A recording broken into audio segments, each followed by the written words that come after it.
How to delete your Badoo account permanently. Hello everybody, welcome to our channel. In today's video, we're going to be learning how we can delete our Badoo account permanently. So without any further ado and without any delay, let's get started with today's video. How to delete your Badoo account permanently. If you'd like to delete your Badoo account permanently, it's fairly simple to do so. Open the Badoo app and make sure that you're logged into your account. Tap the profile icon from the bottom right of the screen. Tap on the gear icon or the settings icon from the top right hand side. Go to the option called account that shows your email address. And from the bottom, tap on delete account. It will ask you for a confirmation, so select delete account. Then tap on continue. Select a reason as to whatever else it is. Then tap on go ahead and then select continue. And finally, you have to just tap on the delete account button to finally confirm the changes.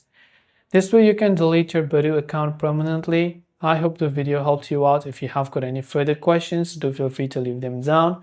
Thanks for watching and see you in the next video.